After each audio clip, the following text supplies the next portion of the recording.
കഴിഞ്ഞ ദിവസമാണ് വലിയൊരു കൈക്കൂലി കേസിന്റെ വിവരം കേരളത്തിലെ മലയാളികൾ അറിഞ്ഞത്. അത് ആകെ ഞെട്ടലുണ്ടാക്കുകയൊക്കെ ചെയ്തു. ഇപ്പോൾ തദ്ദേശ വകുപ്പിൽ കൈക്കൂലി ഒഴിവാക്കാനുള്ള ഒരു പുതിയ സ്കീമുമായി വരികയാണ് തദ്ദേശ വകുപ്പ്. എന്താണ് മിനിസ്റ്റർ അത് പറയാം? തദ്ദേശ സ്ഥാപനങ്ങൾ കേരളത്തിലെ ജനജീവിതവുമായിട്ട് ഏറ്റവും അടുത്ത ബന്ധം പുലർത്തുന്ന സ്ഥാപനങ്ങളാണ്. ജനനം മുതൽ മരണം വരെ എല്ലാത്തിനും ആളുകൾ ആശ്രയിക്കുന്നത് തദ്ദേശ സ്ഥാപനങ്ങളെയാണ്. സ്വാഭാവികമായിട്ടും അഴിമതി സംബന്ധിച്ച ആക്ഷേപങ്ങൾക്കും സാധ്യത വളരെ കൂടുതലുമാണ്. അത് കണക്കിലെടുത്തുകൊണ്ട് ധാരാളം പരിഷ്കാരങ്ങൾ സർക്കാർ നടപ്പാക്കിയിട്ടുണ്ട്. അഴിമതി തടയുന്നതിനും ഒപ്പം കാര്യക്ഷമമായും സമയബന്ധിതമായിട്ടും സേവനം ഉറപ്പാക്കുന്നതിനും. ഇപ്പോൾ കേസ് സ്മാർട്ട് അത്തരത്തിലുള്ള ഒന്നാണ്. സേവനം ഓൺലൈൻ ആവുകയാണ്. ഒരു വർഷമായിട്ട് നഗരസഭകളിൽ മുഴുവൻ സേവനം ഓൺലൈൻ ആയിക്കഴിഞ്ഞു. ഈ ഏപ്രിൽ 10 മുതൽ കേരളത്തിലെ മുഴുവൻ തദ്ദേശ സ്ഥാപനങ്ങളിലും സേവനം ഓൺലൈൻ ആവുന്നു. പിന്നെ തദ്ദേശ സ്ഥാപനങ്ങളിൽ ഒരു സേവനം ലഭ്യമാവാൻ അവിടെ പോകണമെന്നില്ല.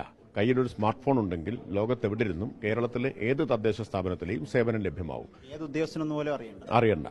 മാത്രമല്ല ഫയലിന്റെ മൂവ്മെന്റ് നമുക്ക് കേന്ദ്രീകൃതമായ നിലയിൽ മോണിറ്ററിംഗ് നടത്താൻ കഴിയും. അപ്പം അങ്ങനെയുള്ള ഒരു വലിയ മാറ്റം ഉണ്ടാകുന്നു. അതോടൊപ്പം അത് ഒരിക്കൽ കൂടി ഒന്നുകൂടി ഉറപ്പുവരുത്താൻ വേണ്ടിയിട്ടാണ് ഇപ്പോൾ അഴിമതി സംബന്ധിച്ച ആക്ഷേപങ്ങളുണ്ടെങ്കിൽ തെളിവ് സഹിതം വാട്സാപ്പ് ചെയ്താൽ അതിൽ ഉടനടി നടപടി ഉണ്ടാവും. അപ്പം അതിനാണ് ഒരു വാട്സാപ്പ് നമ്പർ ഇപ്പോൾ പുറത്തിറക്കിയിട്ടുള്ളത്. 807-806-6060 എല്ലാവരും മനസ്സിൽ വെച്ചിരിക്കുക. 807-806-6060 ഈ വാട്സാപ്പ് നമ്പറിലേക്ക് കേരളത്തിലെ ഏതെങ്കിലും ഒരു പഞ്ചായത്തിലോ മുനിസിപ്പാലിറ്റിയിലോ കോർപ്പറേഷനിലോ ആരെങ്കിലും നിങ്ങളോട് ഒരു സേവനത്തിന് പണം ചോദിക്കുകയോ സേവനം അന്യായമായി വൈകിപ്പിക്കുകയോ ഒക്കെ ചെയ്യുന്ന പരാതി ഉണ്ടെങ്കിൽ ഇതിലേക്ക് അയക്കാം.